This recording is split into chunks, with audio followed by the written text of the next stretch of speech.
ओम। आइए एक श्लोक से प्रारंभ करते हैं। गुणेष्वेव कर्तव्यः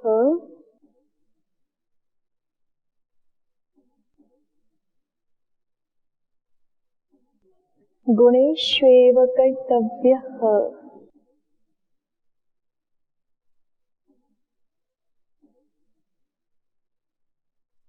प्रयत्नः पुरुषैः सदा प्रयत्नः पुरुषैः सदा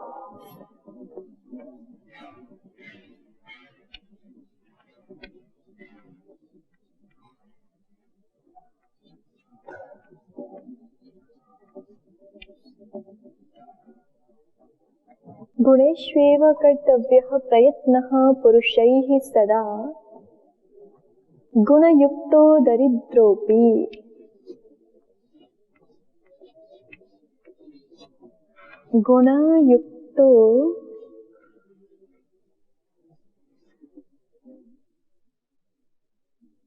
गुणयुक्तो दरिद्रोऽपि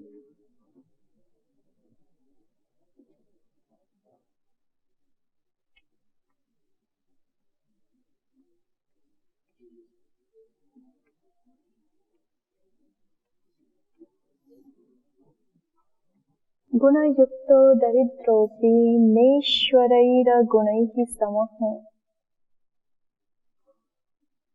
नैश्वरैरगुणैः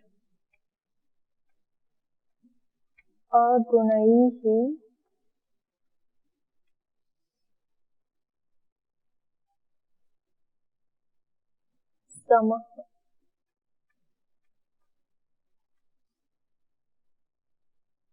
गुणयुक्तो दरिद्रोऽपि नैश्वरैर्गुणैः समः। लिखितं सर्वाभिः लिखितम्। ओम। अस्तु। अग्रे इदानीं पूर्वं विभक्तिवचनानि पश्यन्तु, बोधयन्तु। अत्र शब्दद्वयं वर्तते। किं किं वर्तते? सन्धिविच्छेदं कुर्मः चेत् किं प्राप्यते अस्माभिः? प्रयत्नं कुर्वन्तु। किं भवितुमर्हति? गुणे एव। पुनः अयं शकारः कुत्र गतः? गुणेषु एव। गुणेषु एव पदद्वयं वर्तते। गुणेषु अपि च एव। गुणेषु इति सप्तम्याः बहुवचनं। गुणेषु इति सप्तम्याः बहुवचनं। यथा रामेषु तथैव गुणेषु। अमञ्जत्र पश्यतु। एव इति अव्ययपदम्। कर्तव्यः प्रथमायाः एकवचनं। यथा रामः तथैव कर्तव्यः। प्रयत्नः प्रथमायाः एकवचनं। पुरुषैः इति तृतीयायाः बहुवचनं। सदा अव्ययपदं। सदा इति अव्ययपदं वर्तते।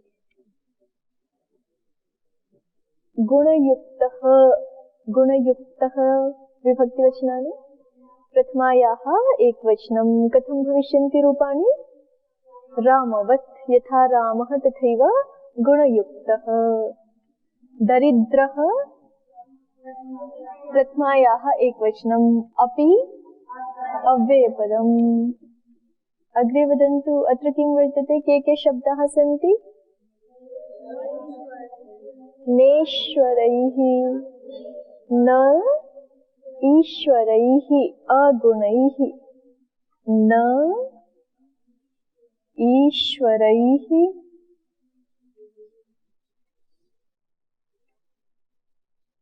अगुणैः। सम्यक्। एवं रूपेण त्रीणि पदानि वर्तन्ते। न ईश्वरैः अगुणैः। विभक्तिवचनानि बोधयन्तु। न इति अव्ययपदम्, ईश्वरैः इति तृतीयायाः बहुवचनं, गुणैः अगुणैः तृतीयायाः बहुवचनं, सत्समः इति प्रथमायाः एकवचनं, रामः समः। अस्तु, इदानीम् अत्र सन्धिकार्यं बोधयन्तु। गुणेषु एव, अत्र गुणेष्वेव इति कथम् अभूत्? पठितवत्यः भवत्यः। पश्यन्तु कार्यं किं वर्तते। अस्य उकारस्य स्थाने वकारः वर्तते, अन्यत् तु सर्वं सममेव। तर्हि कः सन्धिः सञ्जातः? गुणाभूत्। इको यणचि। पश्यतु, गुणेश केवलम् उकारस्य स्थाने वकारः वर्तते, अग्रे तु एव वर्तते। सम्यक्। तर्हि केवलम् उकारस्य स्थाने कः आदेशः सञ्जातः? वकारः आदेशः। अत्र पश्यतु भो प्रेरणे, उकारस्य स्थाने वकारादेशः सञ्जातः। तर्हि उकारस्य स्थाने वकारादेशः केन भवति? इको यणचि। तेन सूत्रेण भवति। तेन किमुच्यते सूत्रेण? संहितायाम् इकः स्थाने यणादेशो भवति अचि परतः। आवर्तयन्तु, किमुच्यते? संहितायाम् इकः स्थाने यणादेशो भवति अचि परतः। तर्हि संहितायाम् इकः स्थाने, इकः मध्ये उकारः अपि वर्तते, तर्हि इक् मध्ये उकारः वर्तते, तस्य कः आदेशो भवति? वकारः आदेशः। यणादेशत्वेन वकार आदेशो भवति। कस्मिन् परतः? अचि परतः। सम्यक्। संहितायाम् इकः स्थाने यणादेशो भवति अचि परतः। एवमेव अत्र बोधयन्तु, कः सन्धिकार्यं वर्तते? न ईश्वर नेश्वर। एवं कथम् अभूत्? सूत्रं भवत्यः पठितवत्यः वर्तन्ते, सन्धिसूत्रं बोधयन्तु। आद्गुणः इति सूत्रं पठितं, तस्य को अर्थः? संहितायां विषये अवर्णात् अचि परतः पूर्वपरयोः स्थाने गुणैकादेशो भवति। पुनरपि वदन्तु, किमुच्यते तेन सूत्रेण? संस्कृतेन वदन्तु। संस्कृतेन अपि तु भवत्यः शिक्षितवत्यः, तर्हि संस्कृतेनैव वदन्तु। संहितायाम् अवर्णात् अचि परतः पूर्वपरयोः स्थाने गुणैकादेशो भवति। बोधयन्तु, किमभूत्? अवर्णात् परम् अचि परतः पूर्वपरयोः स्थाने किं भवति? गुणैकादेशो भवति। गुणैकादेशः कः भविष्यति? एकारः। त्रयमपि प्राप्नोति, अकारः, एकारः, ओकारश्च। पुनः तन्मध्ये एकारः एव भविष्यति। कुतः? सादृश्यवशात्, आन्तर्यतमवशात्, आन्तर्यवशात्। अस्तु, अवगम्यते युष्माभिः? न ईश्वरः किं भवति? नेश्वरः। कथं भवति? आद्गुणः इत्यनेन सूत्रेण। अस्तु, आद्गुणः घटते अत्र अवर्णात्। संहिताविषयः वर्तते अवर्णात् परम् अच् वर्तते। तर्हि अवर्णात् परं यदा अच् वर्णो भवति, पूर्वपरयोः स्थाने कः आदेशो भवति? गुणैकादेशो भवति। गुणैकादेशो भवति चेत् अकारिकारयोः स्थाने आन्तर्यवशात् एकारो भविष्यति। ज्ञातम्? अस्तु, अग्रे पश्यन्तु। ईश्वरैः अगुणैः। अत्र सन्धिच्छेदः क्रियते चेत् एवं वर्तते। भवत्यः जानन्ति, अत्र सकारः आसीत् प्राग्, सम्यक्। ससजुषो रुः, तेन रेफो भवति। तस्य च रेफस्य अग्रे विसर्गो न भविष्यति। कुतः न भविष्यति? यतः अग्रे अकारः श्रूयते। सम्यक्। अकारः श्रूयते इति कृत्वा रेफः एव भविष्यति संहितायाम्। स्पष्टमभूत् एतत्? इदानीम् अर्थं पश्यन्तु। पुरुषैः, भवत्यः वदिष्यन्ति पुरुषैः, अस्य को अभिप्रायः? तृतीयः कः अर्थो भवति? के द्वारा। पुरुषैहि पुरुषों के द्वारा, गुणेष्वेव गुणेषु एव, गुणेषु का अर्थ क्या हो जाएगा? गुणों में ही, सदा प्रयत्न कर्तव्य, सदा प्रयत्न किया जाना चाहिए। पुरुषों के द्वारा, पुरुषैहि माने पुरुषों के द्वारा, गुणेष्वेव गुणों में ही, सदा प्रयत्न सदा प्रयास किया जाना चाहिए, माने गुणों के अर्जन में ही सदा प्रयास मनुष्यों के द्वारा किया जाना चाहिए। क्यों कह रहे हैं ऐसा? प्रथम पंक्ति का अर्थ हो गया। अब आगे देखिए, गुण युक्त दरिद्र अपि, गुण युक्त गुणों से युक्त, गुणों से युक्त जो दरिद्र मनुष्य है, ठीक है, जिसके पास धन संपत्ति बहुत नहीं भी है, ऐसा गुण युक्त जो दरिद्र मनुष्य, अपि माने भी, दरिद्र व्यक्ति भी है, वो भी ईश्वरैहि अगुणैहि समः न, ईश्वरैहि, ईश्वर शब्द यहाँ धनिक अर्थ के लिए आ रहा है, ठीक है। ईश्वरैहि माने धनिकों के, कैसे धनिक? अगुणैहि, जो जिनमें गुण नहीं है, अविद्यमानाः गुणाः येषु तैहि अगुणैहि, अगुणैहि में यहाँ पे नए समास नहीं है, न गुणैहि अगुणैहि, ऐसा नहीं है, बहुव्रीहि समास है, ठीक है। अविद्यमानाः गुणाः येषु, ठीक है। अविद्यमानाः माने नहीं है, विद्यमान नहीं है, गुण जिनमें, ऐसे जो ईश्वर लोग हैं, ईश्वर लोग हैं माने धनिक लोग हैं, स्वामी है, धनी है, ऐसे अगुणैहि ईश्वरैहि समः न, जो धनिक हैं लेकिन कैसे हैं? गुण रहित हैं, गुण रहित धनिकों के समान नहीं है। फिर से देखिए, पहली पंक्ति में क्या कहा है, आप स्वयं बताएंगे। पुरुषैहि, पुरुषैहि माने पुरुषों के द्वारा, सदा, सदा माने हमेशा, ठीक है, हमेशा, गुणेषु एव प्रयत्नः कर्तव्यः, हाँ, गुणों में ही प्रयत्न किया जाना चाहिए, माने गुणों के अर्जन में ही प्रयत्न किया जाना चाहिए, ठीक है। सभी मनुष्यों के द्वारा सदैव गुणों के अर्जन में ही पुरुषार्थ किया जाना चाहिए। क्यों कह रहे हैं ऐसा? कहते हैं गुण युक्त दरिद्रोपि, गुण युक्त जो दरिद्र व्यक्ति है वह भी ईश्वरैहि अगुणैहि समः न, वो कैसा नहीं है? अगुणैहि ईश्वरैहि समः न, अगुणैहि ईश्वरैहि माने अगुणैहि अर्थात जिनमें गुण नहीं है, अगुणैहि माने जिनमें गुण नहीं है, ऐसे कौन?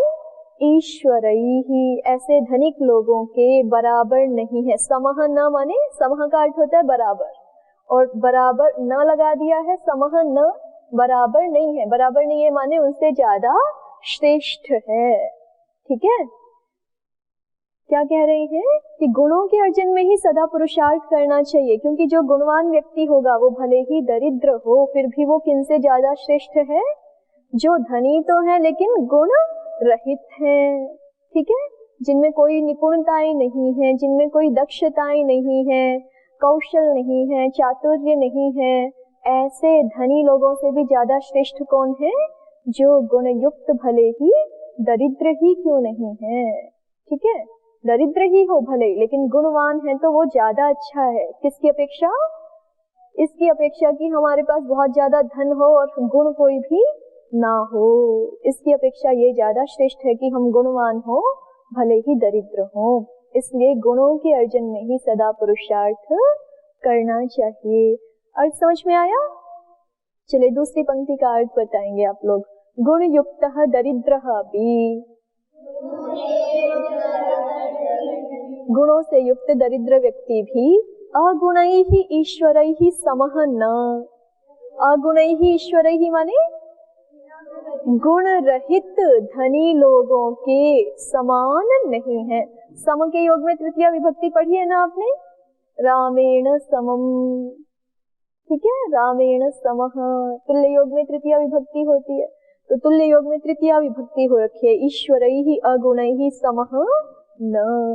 अगुणैहि में समास आ गया, बहुव्रीहि समास है। जैसे आप अन्य जगह बोलते हैं ना, लंबा है उदर जिसका, लंबोदरः गणेशः, ठीक है। ऐसे ही अगुणैहि का अर्थ क्या है, अ से पूरा शब्द ले लेंगे, अविद्यमानाः, अविद्यमान है गुण जिसमें, और अविद्यमान के विद्यमान शब्द का लोप हो जाता है, इसलिए क्या बच गया, अगुणैहि। अविद्यमान है गुण जिनमें, तो फिर शब्द तो हमारा अविद्यमान गुणैहि बनना चाहिए था ना, ये क्या बन गया है, अगुणैहि। कैसे बन जाता है, विद्यमान शब्द का लोप हो जाता है, विकल्प से लोप होता है, दोनों शब्द बनते हैं, अविद्यमान गुणैहि भी बन सकता है और अगुणैहि भी बन सकता है। तो यहाँ पे जो है वो श्लोक में मात्राएं निश्चित होती हैं कि इतनी ही मात्राओं का प्रयोग कर सकते हैं, तो इसलिए अगुणैहि शब्द का प्रयोग किया हुआ है। अगुणैहि का अर्थ समझ गए आप लोग, अगुणैहि माने गुण रहित, जिनमें गुण नहीं है, उसको संक्षेप में बोलोगे तो क्या हो गए, गुण रहित, ठीक है। गुण रहित कौन, ईश्वरैहि। ईश्वर को किसको कह रहे हैं, धनी लोगों को। तो अगुणैहि ईश्वरैहि, गुण रहित जो धनी लोग हैं उनके समः न, समः न माने समान नहीं होता, उनके समान नहीं होता, उनसे ज्यादा श्रेष्ठ होता है, ठीक है। जो दरिद्र व्यक्ति भले ही है, लेकिन अगर उसके पास बहुत ज्यादा गुण है तो उसका महत्व, उसकी अहमियत ज्यादा होगी किससे, जो धनी है लेकिन गुण रहित है, ठीक है।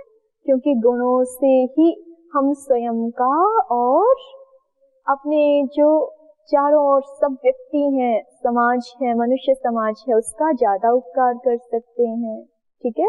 हमारे पास बहुत सारा धन तो है लेकिन गुण नहीं है, उत्तम बुद्धि नहीं है, तो उसका प्रयोग भी, उस धन का प्रयोग भी हम समुचित रूप से नहीं कर पाएंगे, उसका भी नाश कर देंगे। इसलिए धन से भी ज्यादा महत्व किसका है, गुणों का है। तो इसलिए अपने सद्गुणों को नहीं छोड़ना चाहिए धन के लिए, ठीक है। धन जाए तो जाए एक बार को, क्योंकि फिर आ सकता है, लेकिन अपने जो सद्गुण हैं वो नहीं जाने चाहिए, ठीक है। उनमें हमें विघात नहीं करना चाहिए। ऐसा नहीं सोचना चाहिए चलो एक बार झूठ बोल लेते हैं, एक बार जो है वो बुरा आचरण कर लेते हैं, ऐसा नहीं। हमें ये लाभ हो जाएगा, इससे झूठ बोलने से ये लाभ हो जाएगा, या जो है वो किसी की वस्तु ले लेने से ये लाभ हो जाएगा, ऐसा एक बार भी नहीं सोचना चाहिए, ठीक है। एक बार भी कोई भी अशुभ कर्म नहीं करना चाहिए, क्योंकि उससे संस्कार फिर कैसा हो जाता है, अशुभ हो जाता है, ठीक है। तो वो संस्कार शुभ होना ही तो सबसे बड़ी संपत्ति है, और संस्कार अशुभ होना ये सबसे बड़ी हानि है। तो इसलिए गुणों के अर्जन में सदा हमें तत्पर रहना चाहिए, गुणों की संपत्ति सदैव कमानी चाहिए, ठीक है। धन रूपी संपत्ति भले ही थोड़ी कम रह जाए, लेकिन गुणों की संपत्ति कम नहीं होनी चाहिए। श्लोक का अर्थ समझ में आ गया, ठीक है। चलिए एक बार उच्चारण करते हैं। गुणेष्वेव कर्तव्यः प्रयत्नः पुरुषैः सदा, गुणयुक्तो दरिद्रोऽपि नैश्वरैर्गुणैः समः। गुणैष्वेव कर्तव्यः प्रयत्नः पुरुषैः सदा, गुणयुक्तो दरिद्रोऽपि नैश्वरैर्गुणैः समः। स्वयं बोलिए एक बार।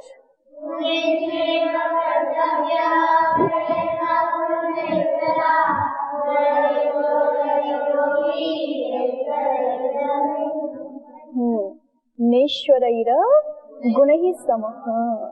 चलिए अब आगे देखते हैं, हम तिङन्तों की सिद्धियां कर रहे हैं, ठीक है। तो भ्वादिगण की दो धातुओं के लट लकार में रूप हमने देख लिए, किस किस के, पठ और भू के। उसमें कुछ पूछना तो नहीं है, कुछ समझ ना आया हो किसी को तो पूछ सकते हैं। अदादिगण में अध धातु के रूप कर लिए हैं हमने, ठीक है।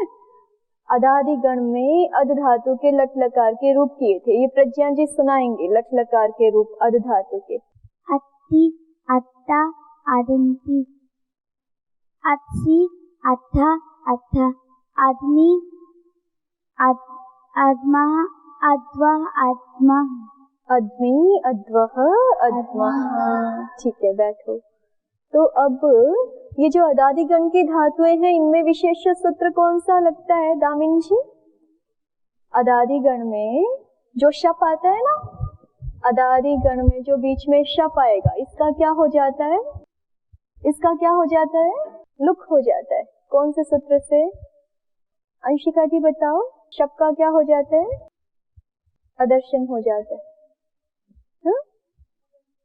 किस सूत्र से हो जाता है? रत्ना जी, शप का क्या हो जाएगा यहाँ पे? शप का क्या हो जाएगा?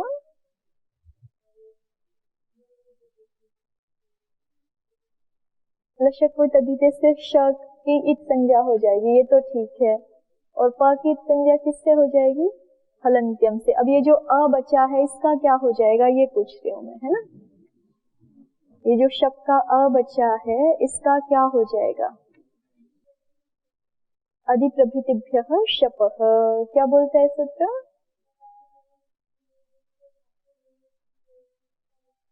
अदादि गण पठित धातुओं से उत्तर शब्द का लुक हो जाता है। तो ये सूत्र हमने कितनी बार दोहराया था? बहुत बार, है ना। तो अब ये याद रख लीजिए, अदादि गण की धातुओं में जब भी शप आएगा उसका क्या हो जाया करेगा? लुक हो जाएगा। कौन से सूत्र से? आदि नहीं है, अधिप्रभृतिभ्यः शपः। बैठो, अधिप्रभृतिभ्यः शपः। बैठिए। तो अर्थ समझ में आया अंशिका जी? इधर देखो, आपको तो मैथ अच्छा लगता है ना। तो अदादि गण की धातुओं से उत्तर शब्द का लुक हो जाता है। जिनको मैथ अच्छा लगता है उनको तो ये भी अच्छा लगना चाहिए, ये मैथ जैसा ही तो है बिल्कुल। अदादि गण की धातुओं से उत्तर शब्द का क्या हो जाता है? लुक हो जाता है। तो अब क्या बचा? अदति। अब अति बनाने के लिए और कौन सा कार्य होगा यहाँ पर? चलो अब खरीचे का अर्थ बताएंगे आरजू जी। खरीचे का अर्थ क्या है? झलों के स्थान पे चर होता है, खर के परे रहते। इसको घटा के दिखा सकते हैं यहाँ पे? हाँ बताओ, आता है आपको? आता तो है, बताओ। जैसे इको यंग जी बताते हैं वैसे ही तो बताना है। चलो ये सिमरन जी बताओ। बैठो आप, प्रज्ञा जी। अब इधर ध्यान से देखो कैसे बताते हैं। जब घटाते हैं तो कैसे बताते हैं? खरीचे सूत्र से अद की जगह अत हो जाएगा। अद की जगह अत हो जाएगा। कैसे हो जाएगा वो बताओ तो। जैसे आपने सूत्र बोला ना, झलों के स्थान में चर होता है, खर के परे रहते। तो यहाँ कौन झल है, कौन खर है, किसके परे रहते, किसको क्या आदेश हो गया वो बताना है ना। खर के परे रहते अद को अत हो जाएगा। हाँ, खर के परे रहते अद को अत हो जाएगा। कैसे? उसमें ऐसे बताना होता है। कौन बताएगा घटा करके? आप पहले ही कोई यानी आदि सूत्र आपने बताए तो हैं। हाँ चलो निधि जी बताएंगे।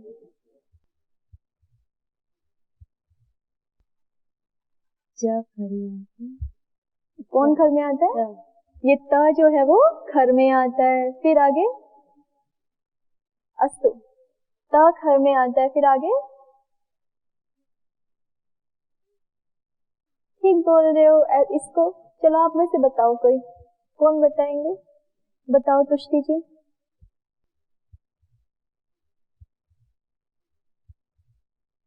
द झल में आता है। त झल में आता है।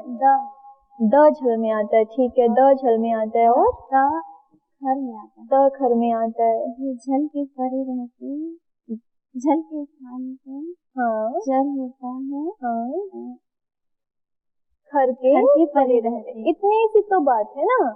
झलाम झलाम जशो झलाम चर भवती खरी परतः।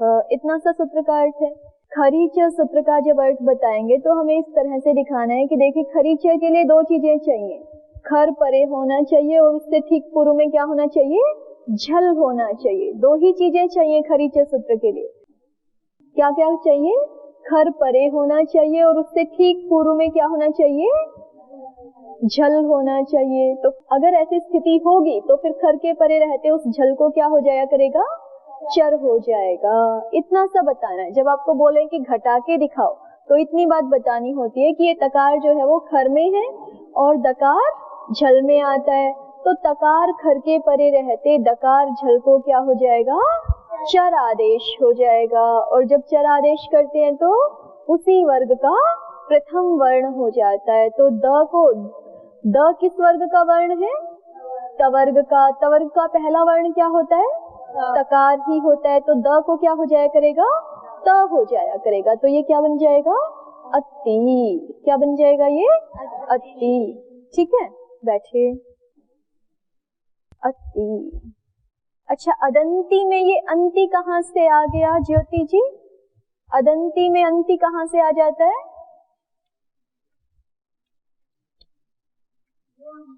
झोंतः से। क्या बोलता है वो सूत्र? झ के स्थान पे अंति होता है। इतना ही अर्थ है। फिर तो आपका कहीं भी झ शब्द सुनाई नहीं पड़ना चाहिए। सब जगह झ को अंति हो जाना चाहिए, है ना? किसी भी शब्द में तो झ सुनाई नहीं पड़ना चाहिए। इतना सामान्य अर्थ बताएंगे। अगर झ को अंति हो जाता है तो पूरा अर्थ नहीं आया अभी। आप बताओ रिया जी, झोंतः का क्या अर्थ है? इतना तो इन्होंने भी बोला है, झ के स्थान पे अंत आदेश हो जाता है। वही देखो, अगर आप इतना ही बोलोगे झ के स्थान पे अंत आदेश हो जाता है तो फिर आप ऐसे सोचो, जैसे आपका ये सूत्र है, आपकी एक धातु होती है उज्झ, उज्झ धातु है। तो फिर इस धातु के झ को भी अंत होने लग जाएगा ना। अगर इतना ही अर्थ बताओगे झ को अंत आदेश हो जाता है तो इस धातु के झ को भी अंत होने लग जाएगा। वो तो नहीं चाहिए हमें। फिर क्या करें? हाँ, ऊपर से क्या अनुवृत्ति आ रही है? प्रत्यादि नाम। ये अनुवृत्ति है ना वहां पे। तो झोंतः का पूरा अर्थ बोलना पड़ेगा। पूरा अर्थ क्या होता है? प्रत्यय के आदि झकार को अंत आदेश हो जाता है। ठीक है, तो इसलिए प्रत्यय के आदि झकार को कह रहे हैं तो उज्झ धातु के झ को नहीं होगा अंत आदेश। केवल किसको होगा? प्रत्यय के आदि झकार को ही होगा। ठीक है, हो गया। बैठिए। पठावह में दीर्घ किससे हो जाता है भाई? रुक्मिणी जी, पठावह में दीर्घ किससे होता है? अतो दीर्घो यही। क्या बोलता है वो सूत्र?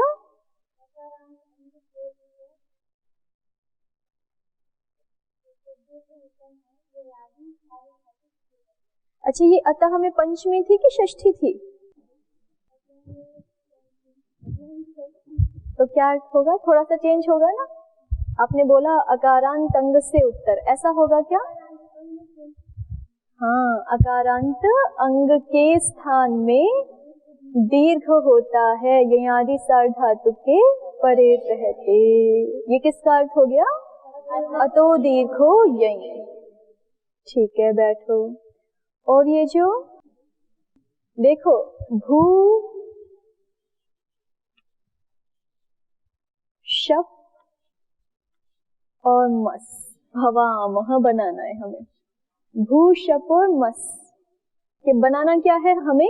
भवामह। तो भवामह के लिए ये स्थिति रहेगी ना, भू शप और मस, ये रहेगा। तो ये भू को भव कैसे बन गया? आप बताओ प्रिया जी।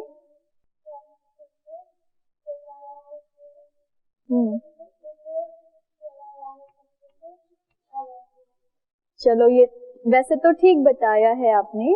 अब यहाँ तो आपने सूत्र भी बता दिया कि ये ओ को अव क्यों हो जाता है?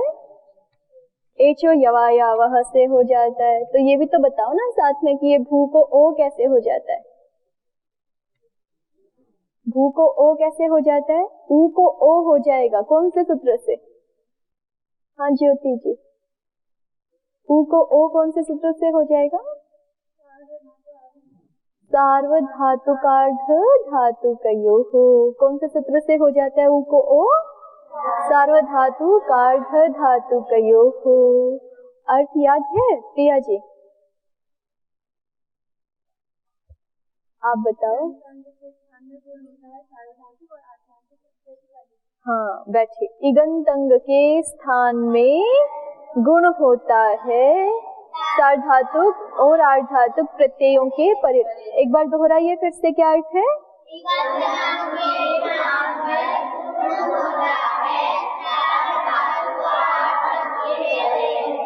हाँ, ये इगंत अंग है कि नहीं है?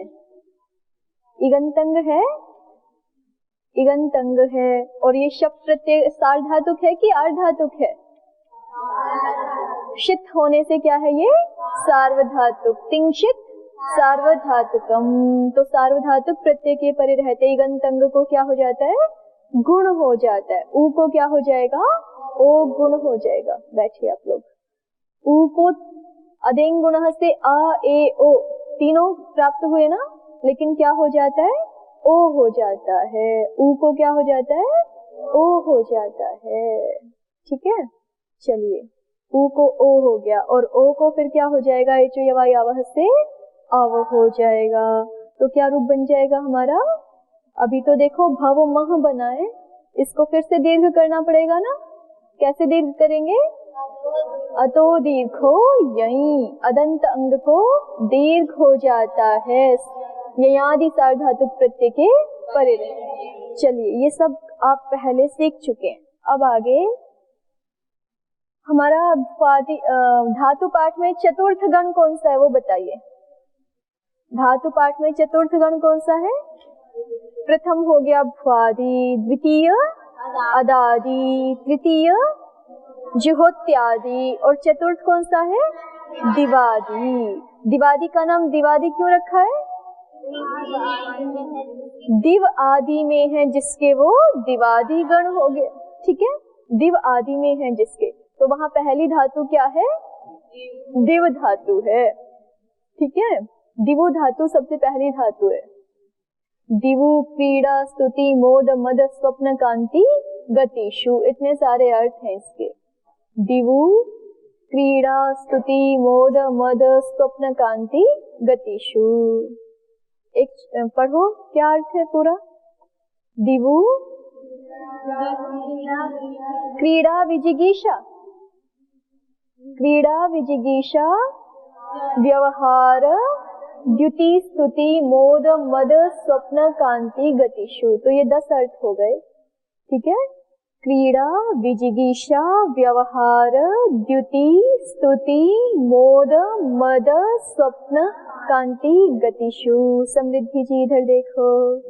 ठीक है, तो ये दिवु धातु है। इसके रूप जो है वो आपको जल्दी से याद हो जाएंगे, क्योंकि इसके रूप जो है पठती के समान ही है, कुछ विशेष नहीं है, थोड़ा सा अंतर है बस। पहले तो इसका लट लकार आप जानते हैं, लिख लीजिए पहले। दिव्यति दिव्यतः दिव्यन्ति दिव्यसि दिव्यथः दिव्यथ दिव्यामि दिव्यावह दिव्यामः।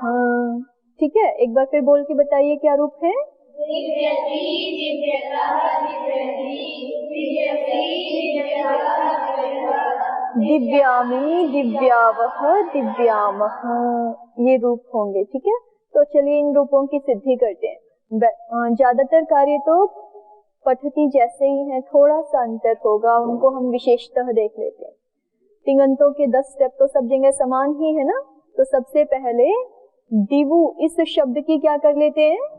धातु संज्ञा। कौन से सूत्र से? और इत संज्ञा होगी यहाँ किसी की? किसकी हो जाएगी? उकार की। कौन से सूत्र से? उपदेशे जनुनासिक। इत तो क्या बच गया हमारे पास? दिव। अब सेकंड स्टेप क्या करें? लकारोत्पत्ति। कौन से अधिकार में होती है लकारोत्पत्ति? धातोः। धातोः के अधिकार में कौन से सूत्र से करें? वर्तमाने लट। क्या बोलता है सूत्र? धातु से उत्तर लट प्रत्यय होता है वर्तमान अर्थ में। क्या होता है? धातु से उत्तर लट प्रत्यय होता है वर्तमान अर्थ में। ठीक है, लट में किस किस की संज्ञा हो जाएगी? टकार की संज्ञा किससे हो जाएगी? हलंत्यम से। और अकार की संज्ञा किससे हो जाएगी? उपदेशे जनुनासिक। और लकार की संज्ञा किससे प्राप्त होगी? लशक्व तद्धिते से। और क्यों नहीं होगी फिर? वचन सामर्थ्य से नहीं होगी। तो इतना बच गया हमारे पास देव ल। अब तीसरा स्टेप क्या है? तीसरा स्टेप क्या है? लकारार्थ बोधन, लकारार्थ ज्ञापन, लकारार्थ बताएंगे। लकार कौन से अर्थ में होता है? कौन से सूत्र से होता है? हाँ, और वो सूत्र क्या बोलता है? कौन बताएंगे? लह कर्मणि च भावे च कर्म केभ्यः। गंगांजलि जी बताओ। लकार,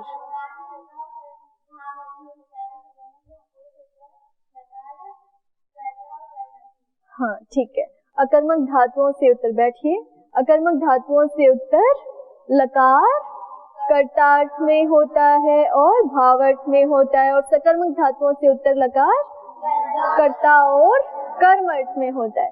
तो ये धातु बहुत सारे अर्थों में ना 10 अर्थ बताए आपको इसके, क्या क्या याद कर लीजिए। दिवु, क्रीड़ा, विजिगीषा, व्यवहार, द्युति, स्तुति, मोद, मद, स्वप्न, कांति, गतिषु। हो गए याद? क्रीड़ा बोलिए, विजिगीषा, व्यवहार, द्युति, स्तुति, मोद, मद, स्वप्न, कांति, गतिषु। तो 10 अर्थ हैं, ठीक है। अब किन्हीं अर्थों में तो ये धातु अकर्मक रहेगी और किन्हीं अर्थों में सकर्मक रहेगी। जैसे दिवु का पहला ही अर्थ है क्रीड़ा, ठीक है। तो क्रीड़ा करता है, तो किसको क्रीड़ा करता है इसका कोई उत्तर नहीं है, ठीक है। या चमकता है, द्युति, ठीक है, चमकता है, किसको चमकता है इसका कोई उत्तर नहीं है। स्वप्न, सोता है, सोता है, किसको सोता है इसका कोई उत्तर नहीं है। तो इन बहुत कुछ अर्थों में ये धातु अकर्मक रहेगी। जब अकर्मक रहेगी तो इससे उत्तर लकार, कर्ता और भावार्थ में आ सकता है। और कुछ अर्थों में जो है ये धातु सकर्मक भी रहेगी, ठीक है। जब सकर्मक रहेगी तो लकार जो है वो कर्ता और कर्म अर्थ में आ सकता है, ठीक है। तो अब हम लकार किस अर्थ में ले आए? यहाँ पर कर्ता अर्थ में। हम लकार किस अर्थ में ले आए हैं? कर्ता अर्थ में ले आए हैं। अब चतुर्थ स्टेप कीजिए, आगे क्या होगा? लस्य के अधिकार में तिप्तस झी 18 सूत्रों की प्राप्ति हो जाएगी। फिर आगे क्या कर देंगे? उन 18 प्रत्ययों का नाम रखेंगे 5वें स्टेप से। कौन से सूत्र से परस्मैपद संज्ञा होती है मोनू जी? परस्मैपद संज्ञा कौन से सूत्र से होती है? ठीक बोल रहे हो। नियम करने के लिए नहीं कहा, परस्मैपद जो है वो नाम रखने के लिए कहा है। लह परस्मैपदम, बैठो। लह परस्मैपदम अर्थ क्या होता है? लह परस्मैपदम का हाँ हाँ बोलिए। लकार के स्थान पे जो आदेश होते हैं वो परस्मैपद संज्ञक होते हैं, माने लादेश परस्मैपद संज्ञक होते हैं। और लादेश किसको कह रहे हैं? जो तिबादी प्रत्यय हुए, ल के स्थान पे जो आदेश, ल के स्थान पे जो तिबादी प्रत्यय प्राप्त हुए वही तो लादेश है ना। तो लादेशों की क्या होती है? परस्मैपद संज्ञा होती है, लेकिन सभी की नहीं हो पाती, क्योंकि लह परस्मैपदम का अपवाद सूत्र कौन आ जाता है? तंगाना वात्मनेपदम। तो तिंग में से, तिंग जो 18 प्रत्यय हैं उनमें से 9 की आत्मनेपद संज्ञा हो जाती है। किन 9 की हो जाती है? तंग की। तंग जो 9 है उनकी क्या हो जाती है? आत्मनेपद संज्ञा हो जाती है। तो परस्मैपद संज्ञा केवल किन की बची? 9 की। कौन से वाले 9 की? तिप्तस, मिबवस्मस, जो शुरू वाले 9 है उनकी परस्मैपद संज्ञा बच गई और बाद वाले 9 की आत्मनेपद संज्ञा हो गई, ठीक है। इतना हो गया। फिर आगे देखिए, छठा स्टेप क्या करेंगे हम? अभी तो केवल 18 का नाम रखा है ना, वो 18 की 18 प्राप्त हैं, अभी कोई भी हटा नहीं है, ठीक है। 18 की 18 प्राप्त हैं। तो फिर अभी हम नियम कर देंगे। क्या नियम करेंगे? आत्मनेपद परस्मैपद का नियम कर देंगे। शेषात् कर्तरी परस्मैपदम, क्या अर्थ होगा इसका सूर्यकांति जी? शेषात्, शेष धातुओं से उत्तर, कर्तरी परस्मैपदम एव भवति न तु आत्मनेपदम। शेष धातुओं से उत्तर कर्तार्थ में क्या हो सकता है? परस्मैपद ही हो सकता है। परस्मैपद संज्ञक प्रत्यय ही हो सकते हैं, आत्मनेपद संज्ञक प्रत्यय नहीं हो सकते। तो ये शेष धातु है और ये लकार किस अर्थ में है? कर्तार्थ में। तो अब यहाँ पे कौन से प्रत्यय आ सकते हैं? केवल परस्मैपद संज्ञक प्रत्यय ही आ सकते हैं। शेष धातु से उत्तर कर्तार्थ में परस्मैपद प्रत्यय ही होते हैं, आत्मनेपद नहीं होते हैं। तो इतना कहते ही 9 प्रत्यय ही प्राप्त हो गए ना, जिनका नाम क्या है? परस्मैपद। जिनका नाम क्या है? परस्मैपद। वो प्रारंभ वाले 9 प्रत्यय प्राप्त हो गए। बाद वाले 9 प्रत्यय बोलिए, पूरा कीजिए वाक्य। बाद वाले जो 9 प्रत्यय हैं आत्मनेपद संज्ञक, वो हट जाएंगे। ठीक है, तो 18 में से 9 बच गए। अब आगे क्या करें? पुरुष संज्ञा कौन से सूत्र से होती है? प्रथम मध्यमोत्तमा। और फिर क्या करेंगे? पुरुष नियम। यहाँ दिव्यति बनाना है। कौन से सूत्र से पुरुष नियम करें? शेषे प्रथमः। ठीक है, तो पुरुष नियम करने वाले सूत्र ने, शेषे प्रथमः सूत्र ने क्या कहा? शेष उपपद रहते धातु से प्रथम पुरुष ही होता है, मध्यम पुरुष नहीं होता है, उत्तम पुरुष नहीं होता, प्रथम पुरुष ही होता है। और प्रथम पुरुष नाम किसका रखा है? तिप्तस जी, सिप्तस्थ में से तिप्तस जी का। तो प्रथम पुरुष ही होता है। पहले 9 प्राप्त हुए थे प्रत्यय, कौन कौन से? तिप्तस जी, सिप्तस्थ, मिब्बस्मस्, ये 9 प्राप्त हुए थे। पुरुष नियम करते ही इनमें से कौन से प्राप्त हो गए? केवल तिप्तस जी, 3 ही प्राप्त हो गए। लेकिन हमें 3 भी नहीं चाहिए, 1 चाहिए। तो फिर इन तीनों की क्या करेंगे? वचन संज्ञा। कौन से सूत्र से?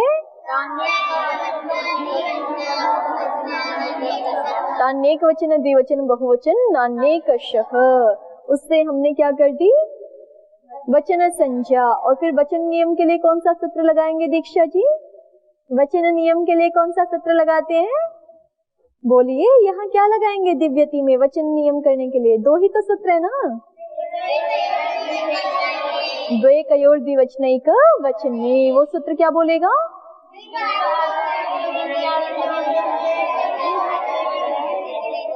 समझ ही नहीं आया है ना। द्वित्व अर्थ में द्विवचन प्रत्यय ही होता है और एकत्व अर्थ में एक वचन प्रत्यय ही होता है। तो एकत्व अर्थ में एक वचन प्रत्यय ही होगा तो ल के स्थान में तिप ही होगा केवल। ठीक है, तस और झी नहीं होंगे, हट जाएंगे। इतना हो गया दिव तिप। ठीक है, ये 10 स्टेप पूरे हो गए ना, ये 10 स्टेप पूरे हो गए। फिर इसके आगे पठती में क्या किया था हमने? शप प्रत्यय लेके आए थे, है ना। और शप के लिए हमें तिप की क्या करनी पड़ी थी? सार्वधातुक संज्ञा। तो यहाँ भी पहले तिप की क्या करेंगे? सार्वधातुक संज्ञा। कौन से सूत्र से करें? तिंशित सार्वधातुकम। तिंशित सार्वधातुकम का अर्थ दोहराइए। तिंग और शित सार्वधातुक संज्ञक होते हैं। और तिंग किसको कहते हैं? तिंग किसको कहते हैं? तिप्तस जी, सिप्तस्थ, मिब्बस्मस्, ताताम छ, थासाथाम ध्वम, इड्वही महि, इनको तिंग कहते हैं। और शित किसको कहते हैं? श इत है जिसका, उसको शित कहते हैं। शित किसको कहेंगे? श इत है जिसका, वो शित है। ठीक है, तो अब ये तिप का नाम सार्वधातुक क्यों हुआ? ये तिंग है कि शित है? तिंग है, तो इसलिए इसका नाम क्या हो गया? सार्वधातुक। और तिंशित सार्वधातुकम। और जो है इसके बाद क्या सूत्र प्राप्त हो जाता है? कर्तरी शब्द। कर्तरी शब्द का अर्थ कौन बताएंगे? कर्तरी शब्द का अर्थ कौन बताएंगे? नागेश्वरी जी, बैठे बैठे ही बता दीजिए।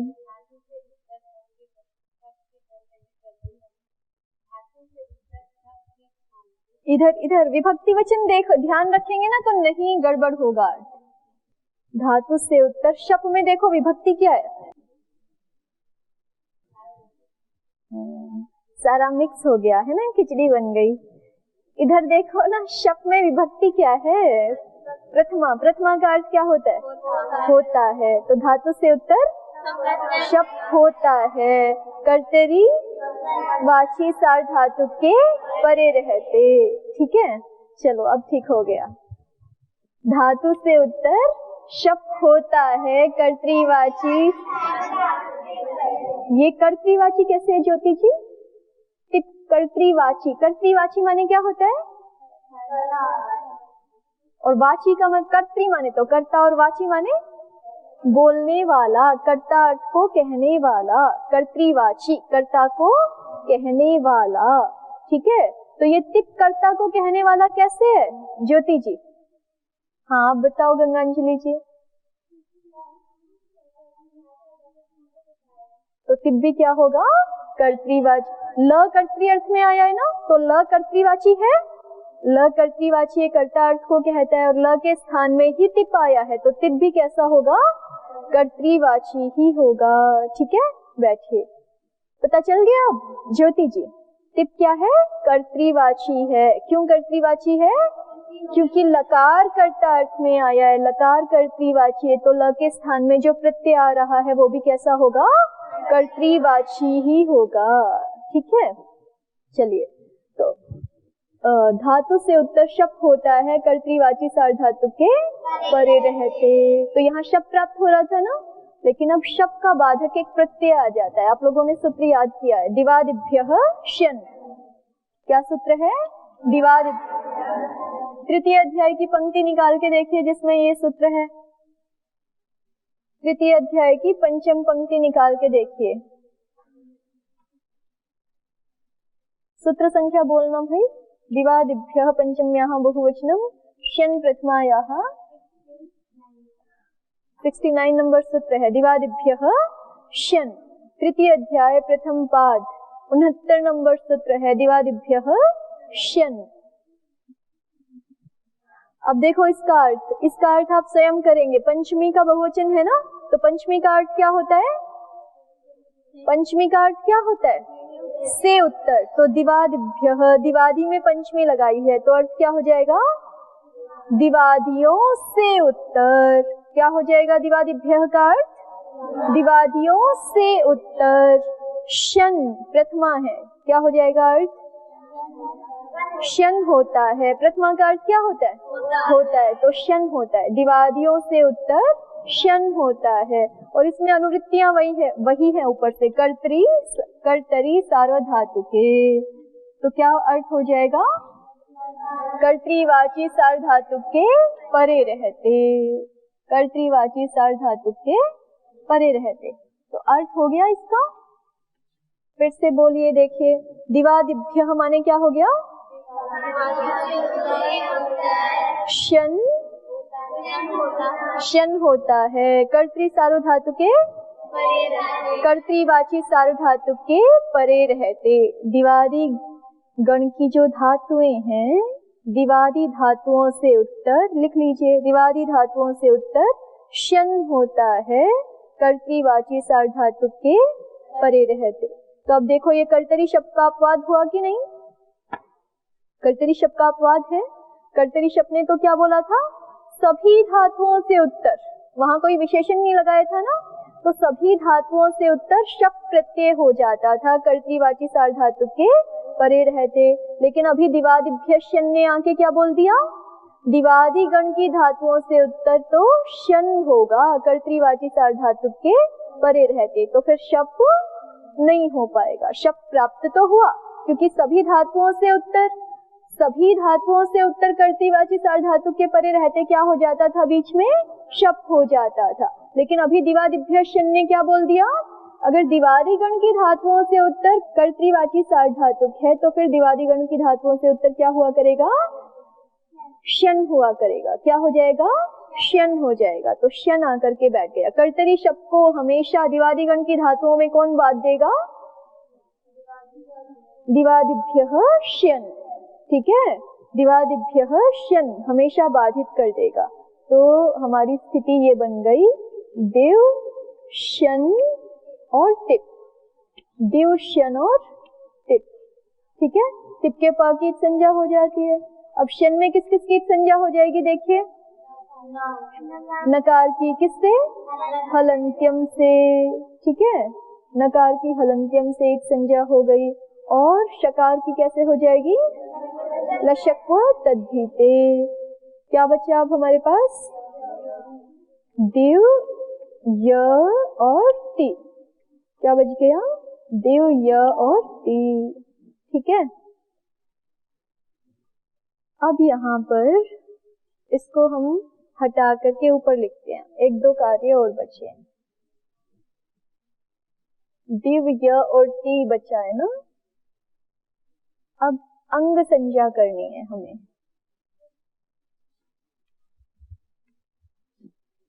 देखिए अपनी अष्टाध्यायी निकाली, खोलिए, सप्तम अध्याय तृतीय पाद, जहाँ सूत्र है ना तर्धातु कार्धातु कयोः, उसी के पास में एक सूत्र है, पुगंत लघु पधस्य च। क्या सूत्र है, पुगंत लघु पधस्य च। बोलिए सूत्र क्या है, बोलिए तो सही सब, मिल गया। 86 नंबर सूत्र है, 86 नंबर सूत्र है, पुगंत लघु पधस्य च। 7-3 में, 7-3-86, 7वां अध्याय तृतीय पाद 86 नंबर सूत्र क्या है, पुगंत लघु पधस्य च। मिल गया। अब ये सूत्र अंगस्य अधिकार में है ना, तो पहले इसके लिए हमें क्या करनी पड़ती है, अंग संज्ञा करनी पड़ती है। क्या करनी पड़ती है, अंग संज्ञा। तो अंग संज्ञा का सूत्र आपको पता है पूरी अष्टाध्यायी में एक ही है, क्या, यस्मात् प्रत्यय विधिस् तदादि प्रत्ययंगम। तो वहां पे यस्मात् का अर्थ क्या होता है, जिस प्रकृति से, तो दिव प्रकृति से प्रत्यय विधि ही माने प्रत्यय का विधान होता है। तो दिव प्रकृति से शन प्रत्यय का विधान हुआ है, ठीक है। दिव प्रकृति से शन प्रत्यय का विधान हुआ है। आगे प्रत्यय, प्रत्यय माने प्रत्यय के परे रहते, प्रत्यय के परे रहते, कौन से प्रत्यय के परे रहते, शन प्रत्यय के परे रहते। तदादि अंगम भवति, तदादि अंगम भवति माने प्रकृत्यादि अंग संज्ञक हो जाता है।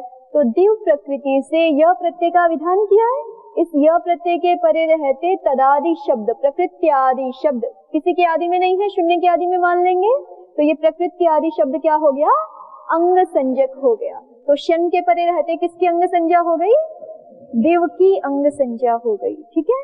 अब अंगस्य के अधिकार में सूत्र है हमारा पुगंत लघु पधस्य च। क्या सूत्र है, पुगंत लघु पधस्य च, पुगंत लघु पधस्य च। इसमें ऊपर से अनुवृत्ति आ रही है, इसकी एक अंगस्य की तो है ही है, ये अधिकार है, और सार्वधातु कार्धातु कयोः पूरे की अनुवृत्ति आ रही है, सार्वधातु कार्धधातु कयोः।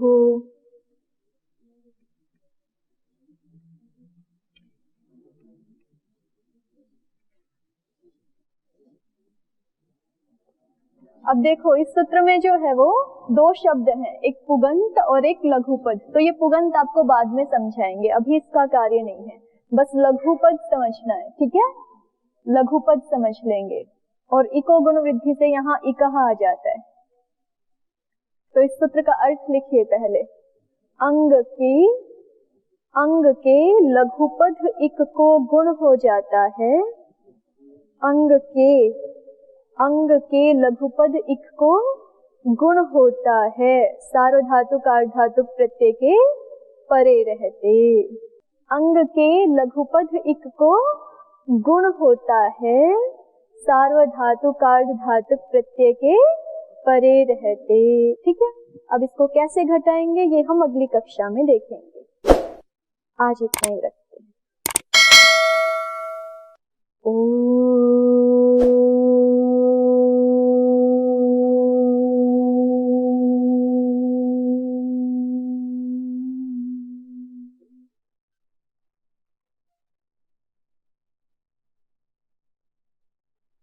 ओम